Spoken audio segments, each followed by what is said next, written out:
अच्छा, ये जो छोटी छोटी बातें होती है ना, बड़ी गजब की होती है। एक्चुअली में इंसान के बारे में बहुत कुछ बता देती हैं। इसीलिए छोटी छोटी चीज़ों को प्लीज़ नोटिस कीजिए और जानिए अपने फेवरेट कलाकार को थोड़ा और बेहतर।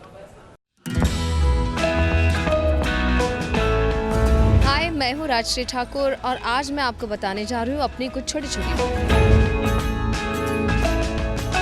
मेरा पूरा नाम है राजश्री संजोत वैद्य। मैंने मेरी स्कूलिंग की है विद्या मंदिर दहीसर से की है और कॉलेज में एमएल डहाणुकर कॉलेज विलेपार्ले से मैंने अपना ग्रेजुएशन कंप्लीट किया। फिर गवर्नमेंट ऑफ लॉ कॉलेज से मैंने अपना एलएलबी कंप्लीट किया। मेरी बर्थ डेट है 22 सितंबर। अगर मैं एक्टर नहीं होती तो मैं लॉयर होती। मेरा मोबाइल फ़ोन, मेरा वॉलेट और घर की चाबियाँ, इनके सिवा मैं कभी घर के बाहर नहीं निकलती। हाँ, और मेरी वाटर बॉटल, वो भी मैं कभी नहीं छोड़ती। मेरे फेवरेट एक्टर हैं मिस्टर अमिताभ बच्चन। मेरी फेवरेट एक्ट्रेस हैं नूतन जी। मेरा फेवरेट फूड है mutton biryani. Favourite holiday destination है मेरा लंदन। I love it. और इंडिया में मैं सब जगह घूम सकती हूँ। कश्मीर जाने की चाहत है जो अभी भी बाकी है, मैं लेकिन जाऊँगी ज़रूर।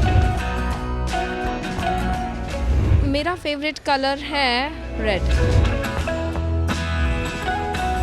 बचपन से मुझे सीक्रेट है, राजू कह के बुलाते हैं।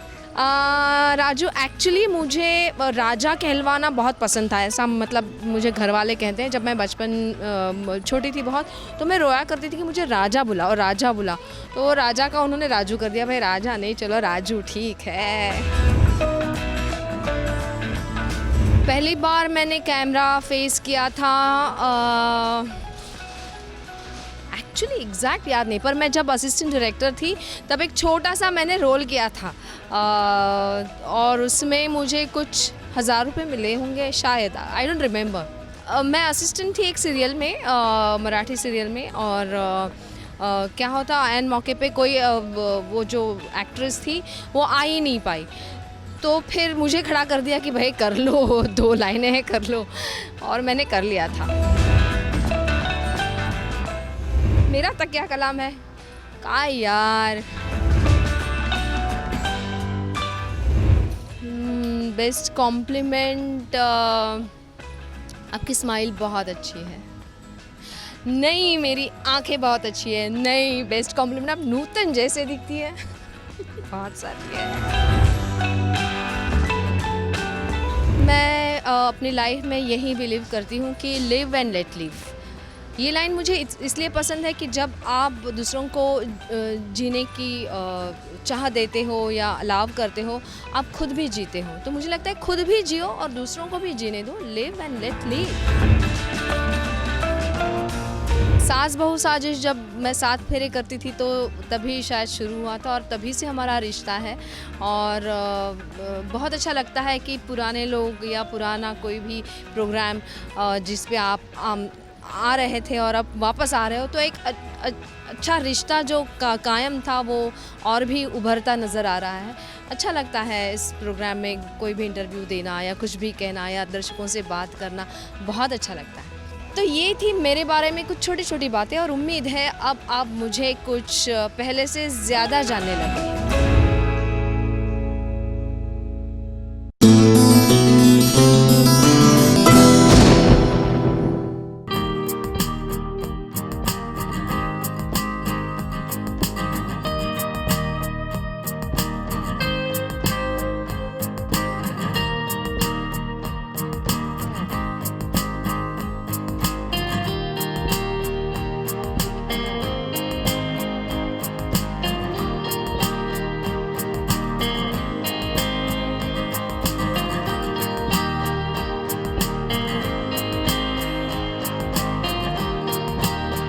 नायरा कार्तिक के घर हो रही है षष्ठी पूजा।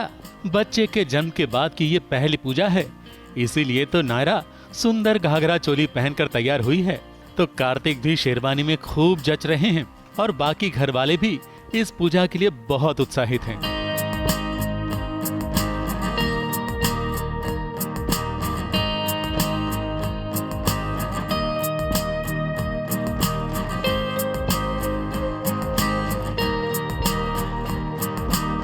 इस पूजा में नायरा को मायके की ओर से गिफ्ट्स मिले हैं, जिसमें एक गिफ्ट बहुत स्पेशल है, चांदी का झुनझुना।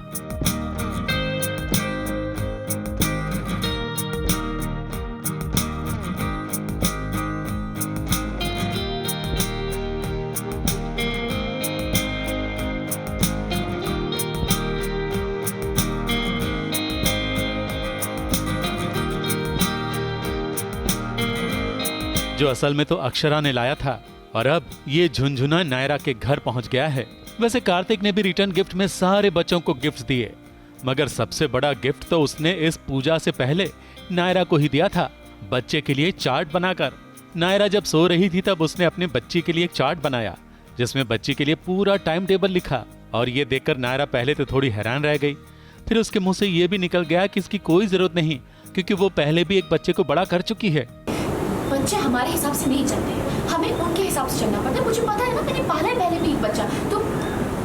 तो कार्तिक थोड़ा नाराज हो गया, क्योंकि उसके लिए तो ये पहला अनुभव है ना। तो नायरा बात को समझ गई और फिर प्यार की झप्पी देकर उसने कार्तिक को मना लिया।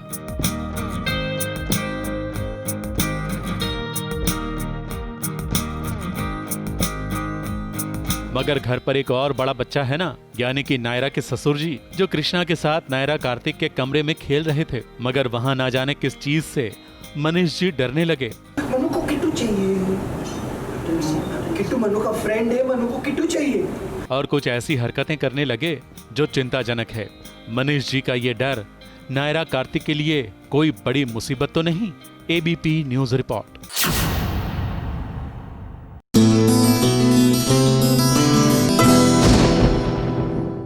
देखिए, ये जो हमारी कहावतें हैं ना, ये बस यूं ही नहीं बनाई गई हैं। एक्चुअली इसमें बहुत ज्ञान है। वो बात और है कि इंसान ये ज्ञान ग्रहण ही नहीं करना चाहता।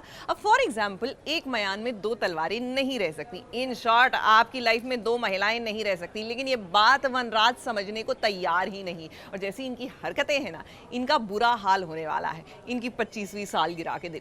खुल गया काव्या वनराज का राज। दोनों शादी करने जा रहे हैं, इस बात का पता नंदिनी को चल गया, क्योंकि उसके हाथ लगी है शादी के रजिस्ट्रेशन की वो रसीद, जिसमें काव्या और वनराज का नाम लिखा है। शादी की तारीख भी लिखी है और ये देखकर नंदिनी शॉक में है। इन सारी बातों से अनजान अनुपमा तो अपने पति के साथ दूसरी शादी के लिए सपने देख रही है। जो पहली शादी में नहीं कर पाए थे, वो सब इस शादी में करना चाहते हैं। इस शादी में मैं हर एक पल खुशी हूँ। पहली शादी में तो काम में लगे रहे, कब मेहंदी लगी, सूखी, रंग चढ़ा नहीं चढ़ा, मेहमानों को खाना बनाने और परोसने में कुछ पता ही नहीं चला।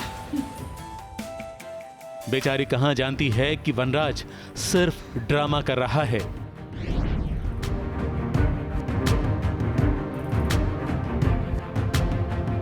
यही तो ड्रामा है जिसके लिए पब्लिक हमारा शो देख रही है, because they want to see what drama we give them. और ड्रामा अगर नहीं होगा तो एंटरटेनमेंट कैसे होगा? तो उसमें जब ड्रामा आपको क्रिएट करना होता है तो आपको हर तरह का इमोशन दिखाना पड़ता है, and that is what we are doing. घर वाले भी बहुत खुश हैं। सबने मिलकर वनराज और अनुपमा को सरप्राइज देने की प्लानिंग कर रखी है।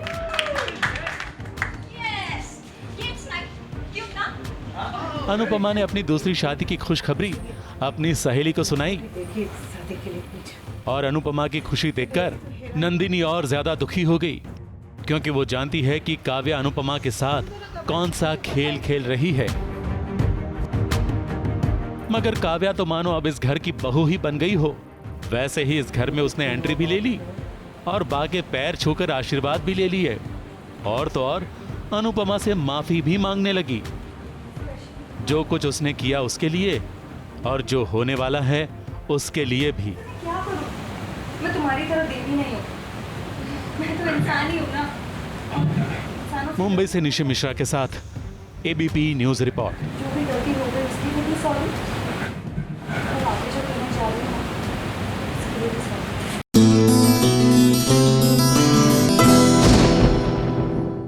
ये है एबीपी न्यूज़, आपको रखे आगे।